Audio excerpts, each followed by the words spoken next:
In a world addicted to noise, to endless debates, to outrage, to distraction, there is a kind of person who walks quietly through the storm. They are not loud. They do not shout to be heard. They do not need to win every argument, nor prove their worth with performance. They simply are present, grounded, unshakable. These are the calm ones, and they are the most powerful beings among us. Power today is often mistaken for volume, for dominance, for aggression, for bravado. But true power, as the Stoics taught, is mastery over oneself. It is not found in controlling others, but in not being controlled by anything or anyone, not even your own emotions. Marcus Aurelius, the philosopher king, once wrote, "You have power over your mind, not outside events. Realize this and you will find strength." The calm person does not resist reality. They do not waste time cursing the wind or blaming the rain. They adjust their sails, they adapt, they observe. Their stillness is not weakness, it is supreme discipline. To remain composed in chaos, that is a strength most cannot understand because it cannot be faked. Calmness is forged in fire, in loss, in disappointment, in silence. Calm people have often been through storms you'll never see. They have felt the weight of sorrow, the sting of betrayal, the burn of failure, but they did not let it consume them. They transmuted the pain into presence, into wisdom, into quiet power. They are the ones who listen more than they speak, not because they have nothing to say, but because they are not enslaved by the need to say it. They understand that silence is not empty. It's full of answers, full of clarity, full of potential. In silence, the soul breathes. Seneca wrote, "Sometimes even to live is an act of courage." For the calm person, life is not a race to win, but a path to walk, with intention. They do not rush toward the next achievement, nor do they cling to the past. They live here, now, in this breath, in this moment. And because of that, they possess a kind of peace that no one can take from them. They do not compete with others. Their only competition is the person they were yesterday. They are not obsessed with being liked. They are committed to being whole. They are not easily provoked, not because they are passive, but because they are powerful. They know that reacting in anger gives away your energy. They guard their energy like sacred fire. He who angers you controls you. Epictetus.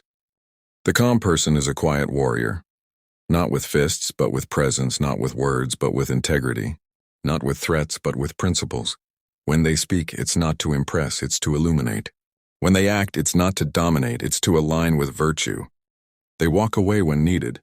They let go when necessary. They protect their peace, not out of fear, but because they know and peace is priceless. And perhaps the most powerful thing about them is this: they do not need the world to be calm in order for them to be calm. They do not require external order to access their internal stillness. They have found the kingdom within. In a society that screams, the one who whispers truth is a force to be reckoned with.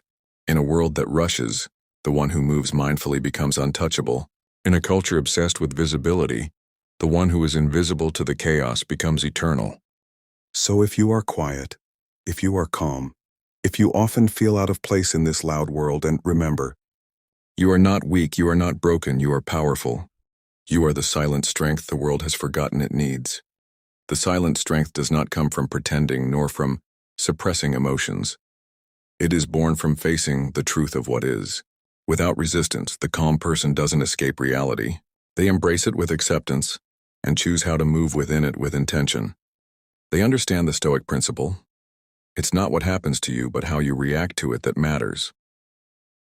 Epictetus.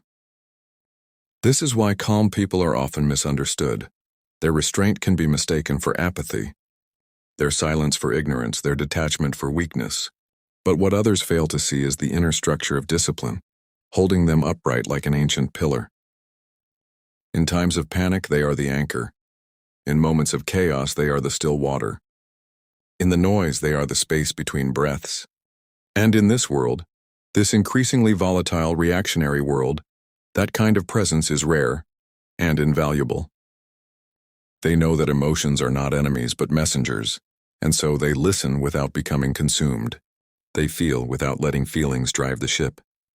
They stay grounded not because they deny their pain, but because they've made peace with it. Their calmness is not a mask. It is an earned state, a daily practice of letting go. a result of many battles fought inside, long before the world ever sees the outcome. They may not say much, but when they do, their words carry weight. They may not be the loudest voice, but they are often the clearest. They may not be seen as leaders, but they lead by example, in how they live, in how they hold themselves, in how they treat others even when they are not being treated kindly. In truth, the calm person is not trying to control the world. They've simply mastered the art of not being controlled by it. They are often overlooked. In the meetings, they don't interrupt. In debates, they don't raise their voices. In chaos, they don't panic. And in moments of insult, they don't defend with fury. Instead, they observe. They breathe. They choose their words as carefully as a surgeon selects a scalpel.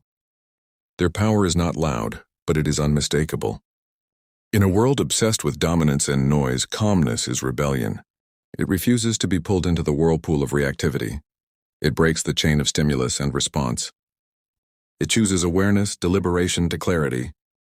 Marcus Aurelius once said, "If you are distressed by anything external, the pain is not due to the thing itself, but to your estimate of it, and this you have the power to revoke at any moment."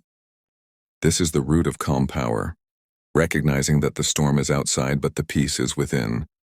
Calm people don't need to prove anything. They are not interested in validation. They are not hunting for applause. They are grounded in something deeper, principle, virtue, truth. They walk through life as if every moment is a test of their inner fortress. When others explode in anger, the calm one listens. When others react blindly, the calm one waits. When others chase control, the calm one surrenders to the present. This is not weakness. This is power under control. Because to be calm in a world on fire is to be water in the desert, to be silence in a shouting match, to be grace in the face of cruelty. Seneca wrote, "A great mind becomes a great fortune." He wasn't talking about riches. He meant that self-mastery is the greatest possession, and calmness is its crown. Calm people know when to speak and when to stay silent. They know that some battles are won through restraint. They know that the loudest in the room is rarely the wisest. When you master calmness, you no longer need to dominate the room. You become the room. The one who doesn't react is the one who holds the real power.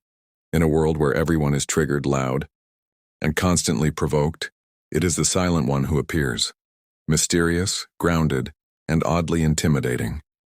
Calmness is not the absence of emotion, but the control of it. It's not that you feel less. It's that you feel everything and still choose clarity. You learn to sit with anger without letting it explode. You feel fear but refuse to let it guide your actions. You sense injustice but respond with strategy instead of noise. Calm people are never in a rush because they understand timing is sacred. They've made peace with the idea that what's meant for them will never pass them by. They're not chasing validation or competing in the noise of popularity. Instead, they've chosen mastery over their mind, their reactions, and their attention. There's an old Stoic wisdom that says, if you are easily provoked, you are easily controlled. The calm person cannot be manipulated because they are not playing the emotional games others rely on. They don't rise to bait. They don't need to prove themselves in every battle. They win by choosing when and whether to engage. In the eyes of the Stoics, true power is not measured by how loud you can speak or how much you can control others, but by how deeply you can control yourself. A calm person walks into a storm and changes its direction, not by force but by stillness. They don't carry swords, but their presence cuts through chaos like a blade. When the world collapses in panic, they become the anchor. When everyone is shouting, they speak softly and are heard more clearly. When others run, they walk. When others crumble, they breathe. That is power. True power is restraint in the face of temptation, discipline in the presence of comfort, and patience in the presence of noise, and the calm person has mastered all three. They say the loudest one in the room is often the weakest, not because they lack value, but because they haven't yet realized that strength doesn't need to shout, it simply is. Calm people, on the other hand, carry with them a sacred stillness, a quiet knowing, a rooted awareness that time will reveal everything, and that no storm lasts forever. They are unshaken not because they have nothing to fear, but because they have made peace with uncertainty. They are steady not because life is easy, but because they've learned to flow with its chaos without becoming chaotic themselves. Their silence is not emptiness, it is a sanctuary, a place where clarity rises like mist after rain, where answers come, not forced but invited, where truth is not debated but felt. In their presence you feel less noise, more breath, less pressure, more space, less ego, more essence. This is why calm people are the most powerful. They do not dominate the world, they align with it. They do not seek to control, they choose to understand, and in that quiet understanding they move mountains. Not with force but with unwavering presence, with stillness that speaks louder than rage, with a heart that listens deeper than words, and with eyes that see the truth behind all illusion. In a world that rewards noise, choose stillness. In a culture obsessed with power, seek inner peace. Because the real power isn't in how loud you speak, but in how deeply you understand. Thank you for listening to Stoic Wisdom. If this message resonates with the silent strength within you, consider subscribing. Let's build a world not just of thinkers, but of calm warriors. Until next time, be still, be wise, be unshakable,